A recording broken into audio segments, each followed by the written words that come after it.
Welcome one, welcome all, and welcome back for another oversized dose of nightmare fuel. On this show, I uncover some really inappropriate children's content from back in the day and ask how on earth did this ever happen. This time, I'm going to be taking a look at the beloved classic series Worzel Gummidge. Starring Jon Pertwee as the titular scarecrow, Worzel Gummidge followed a young brother and sister, John and Sue, who befriend a walking, talking man made of straw. Though Worzel has a lot of funny mannerisms and generally the vibe of the show is very light-hearted and comedic, there was always a really haunting atmosphere to the concept, brought about mostly by how the scarecrows work. Firstly, all the scarecrows in the land around the show's main setting, Scatterbrook Farm, are governed by the Crowman, played brilliantly by Jeffrey Bilden, who is essentially God. He builds the scarecrows, gives them life, and watches over them and their behaviour. If they disobey the scarecrow code or go over the line, he steps in a judicial manner, even to the point where after Worzel pisses about in a potato field one morning, he gets put on trial for his life in the genuinely unreal episode The Trial of Worzel Gummidge, which is my personal favourite of the show's run. Not only is there this really seriously toned hierarchy surrounding the scarecrows and their mythology, the way they actually function is what gave a lot of kids bad dreams. In true Return to Oz fashion, Worzel has interchangeable heads. At will, his body can remove its head and replace it with another one, always with different personalities or skills. So most of the time, Worzel has his generic personality head on, but certain plot threads means he has to rip his head off and switch it out. He has a counting head for when he needs to calculate stuff, a wangling head for when he wants to go fishing, a singing head for when he wants to turn the show into a musical. You get the idea. But it was always such a terrifying concept that he would just tear his head off and leave a headless body walking around.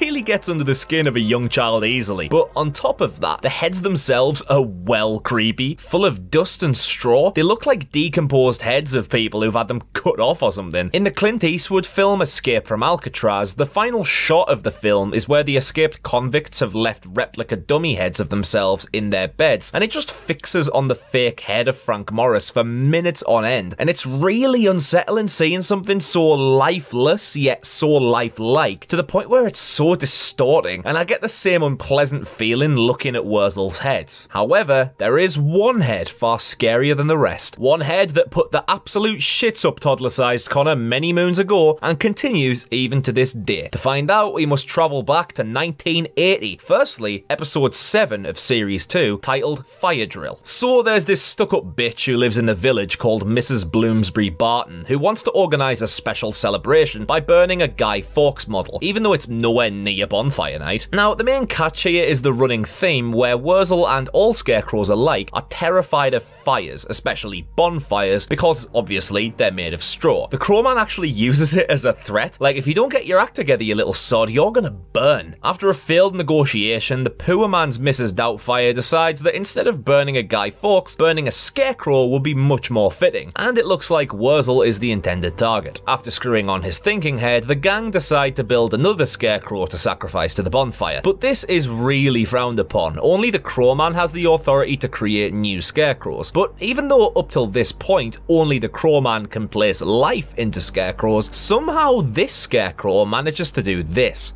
Good thing it's going on the bonfire. Oh, no, I ain't. You don't put me on no bonfire. This was terrifying, because in the show's canon, Worzel shouldn't be able to build a living scarecrow, and for the entire scene it's lying unmoving on the ground before suddenly waking up and threatening the kids. Ladies and gentleghouls, I introduce to you the nemesis of Worzel Gummidge Dafthead. Look at the fucking way he scouts around the room with his eyes turning on the spot like a bloody ballerina. He's like a newborn killer. His glare as well, he's got nothing but hatred burning in his sight. Somehow Dafthead has a combination of all of Worzel's heads inside him, so he has the ability to sing and dance and count. Like how the Soul of Cinder from Dark Souls 3 embodies all the other boss battles from the game, but way less kid-friendly, if that makes any sense. So Dafthead legs it, realising he's got the bonfire to tend with, and oh yes, the joys of increased frame rate on low-quality footage. Seems to be a recurring theme on these Nightmare Fuel videos. But where does Dafthead Dafthead go? Well, we'd have to wait until episode 6 of series 3 for the return of Dafthead. John and Sue have a lovely bowl of leftover cake mix and they want to go share it with Worzel, but if Worzel doesn't want it, they say they're gonna eat it all by themselves. However... Oh, no, you won't.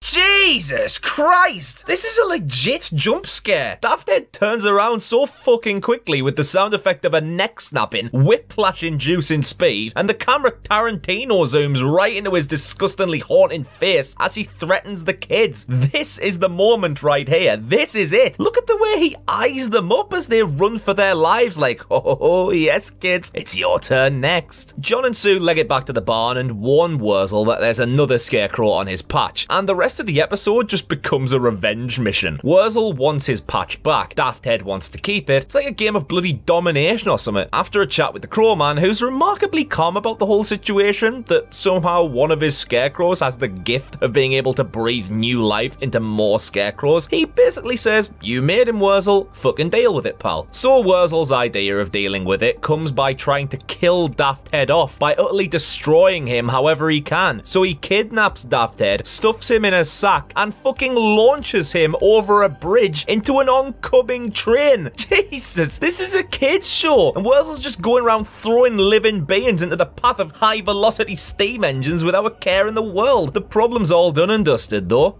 Back to the field.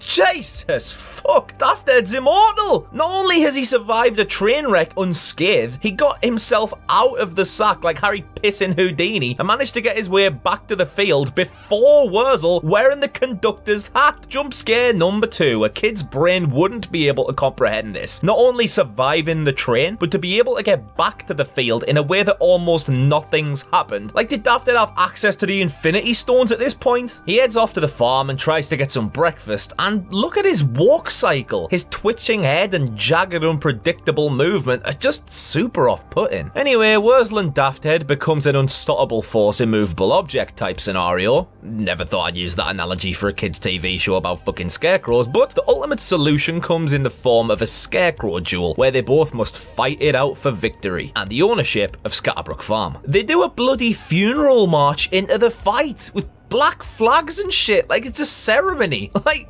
this is tense. They pick their umbrellas and crack on with the showdown. Oh, Worzel has the upper hand until this happens. Mr. Crowman!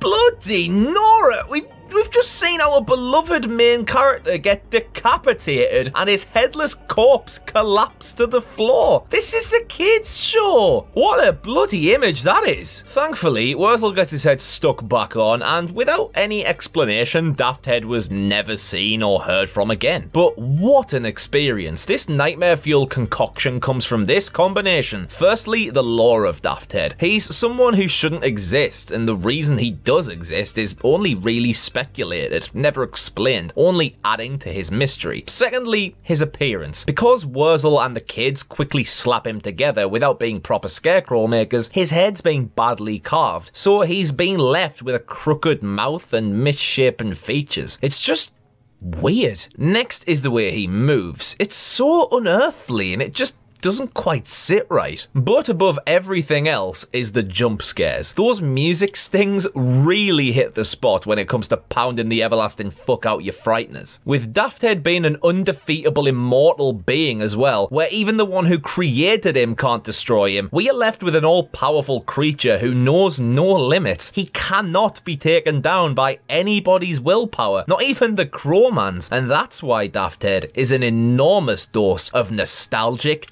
nightmare fuel. If you've got any suggestions of what you'd like me to cover next on the show, throw them in the comments, and until next time, I'm Connor from Unleash the Ghouls. Like, comment, share, subscribe, do everything you've got to do to help the show grow, and thank you very much.